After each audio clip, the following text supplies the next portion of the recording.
All right, next segment is about cloud computing. So the question is, so all these people are using these services like Google Search and YouTube and eBay and Amazon, all that stuff. What's the hardware they use? What do all these companies use to have millions of customers? Do they use supercomputers, these giant expensive computers, or mainframe computers, these kind of gold-plated things that almost never fail? So that's the question. Another question is, well, suppose I don't work for those companies. I've got this great idea, but I would love to be able to grow to millions of users, but do I have to build a warehouse computer and get some venture capitalists to invest $100 million in my idea, and we don't even know it's going to work? So am I going to be shut out, right? So what's the answer to this? It turns out, let's first list what you need, right? To do software as a service over the internet, you need to communicate to interact with that service. You need scalability. So what does that mean? So if you're doing like a photo sharing service and it's right around Halloween, there's suddenly all these photos are going to show up and you're going to need a lot more computing. Or if you're doing sales of like Amazon does around Christmas, there's going to be this huge demand, but the rest of the year not so much. So you have to be able to scale to be able to handle the load. Because if you can't scale to handle the load, then customers will get frustrated and go to your competitor. And it has to work. You've only got one copy of the software, you only got one copy of the hardware. If that one goes down, you're off the air, you're not making money and making customers mad. If, with shrink-wrap software, you can, if you have millions of copies, a few of them crash, so what, right? This is the only copy, it's got to work. So with the hardware that the people ended up doing was clusters. Clusters actually got started here at Berkeley as part of the network workstations project that Armando and I were involved in. And what a cluster is you put a bunch of computers together, like PCs or workstations, and you connect them with Ethernet switches. So just like what's in the buildings here on campus, but you dedicate them for the service you want to provide. Now what happened was that this proved to be much more scalable, that a network is fundamentally more scalable than other choices out there. It was a lot cheaper. People, Urs Hosel and Luis Barroso wrote a book about warehouse scale computers, and they think it's about a factor of 20 cheaper. So for the same amount of computation or disk storage or memory, it costs 20 times as much to buy the gold-plated stuff from a mainframe like IBM versus PCs.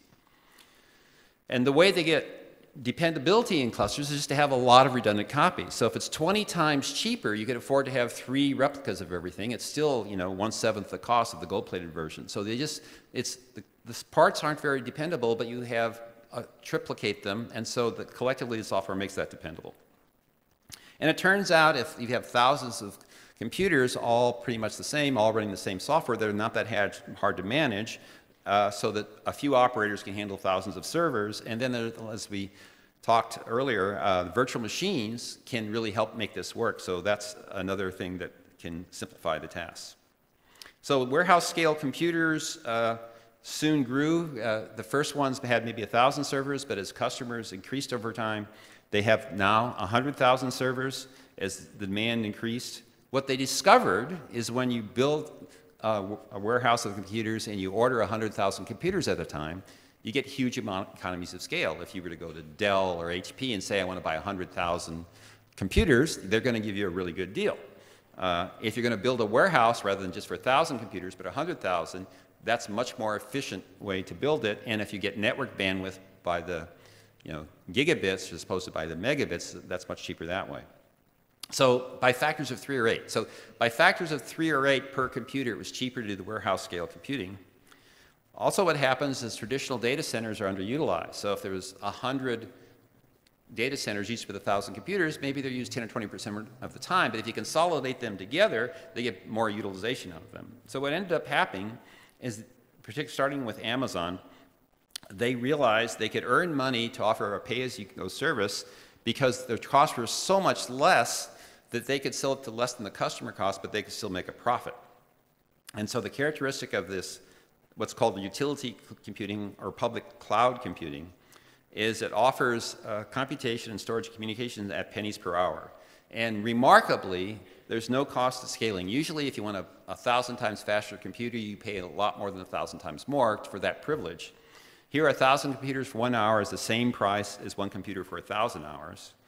Their job, companies that are providing this, is to make you think you can have as many computers as you want. And their job is to fulfill that pledge, which is very attractive. And Amazon Web Services, Google App Engine, and Microsoft Azure were the leading ones to do this.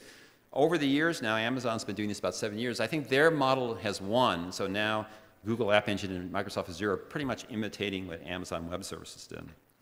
So this slide I just took together, which is now there are 17 different types of instances that you can get there. The original one, the small one, which 7 years ago was 10 cents an hour, is now 6 cents an hour, and that's kind of the building block. You see things that cost 75 times as much down here, and you can see things with 100 times as much memory and 100 times as much compute units, all kinds of flavors, different ones. So you can, whatever your task is, you pick the one and you pay the price. So when Amazon came out and they announced they're doing things for 10 cents an hour, and said, oh, they got to be losing money at that. Well, that was 7 years ago with Moore's Law, right? So 7 years later, they went from 10 cents an hour to 6 cents an hour. So only a 40% drop despite 7 years of Moore's Law, which could be a factor of 100 cheaper. So they are perceived as making a lot of money doing this. I went to a conference last year from Amazon, their first public conference, and they said a remarkable statement. They said, every day they roll out as many servers as it took to run Amazon.com in 2003 when it was a $5 billion a year, 6,000 employee company. So in the beginning when this started, the person who made the argument for Amazon to get into this is we have all these computers, we only need them near Christmas, let's rent them out the other 11 months per year. Well then, it's an interesting argument, what happens at Christmas, right? Well, they got started in it and suddenly it became so popular that the roles reversed. Now, Amazon.com, where you go buy books, they don't have any computers. They're just a client of Amazon Web Services, and they're a relatively small client of Amazon Web Services. And Netflix and many others are doing that. So, and they're rolling, I don't know, 5,000 servers a day. I don't know how many servers they're putting out. Another thing they did to kind of show off was that they could build a supercomputer out of these rented services. So they put 500 of these larger ones together, and they were able to do 240 teraflops, which at the time put them in the top 100 of the fastest 500 supercomputers in the world, and that costs about $1,300 an hour. So that you can rent a supercomputer with your credit card. Who could take advantage of this? Well, when Zynga did Farmville, they could have built their own data center, go to venture capitalists, and say, well, we need a bunch of servers to do this. The biggest online game before that had been 5 million users, so we need enough servers for 5 million. That's the biggest one, so we'll start small. Fortunately for them, they went to Amazon Web Services, and so every time the number of customers increased, they just increased their credit card limit and got more servers. So in the four days, they went up to 1 million.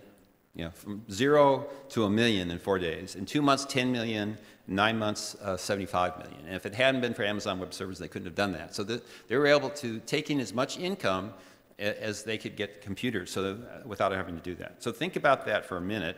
You've all heard of the Jeopardy champion Watson.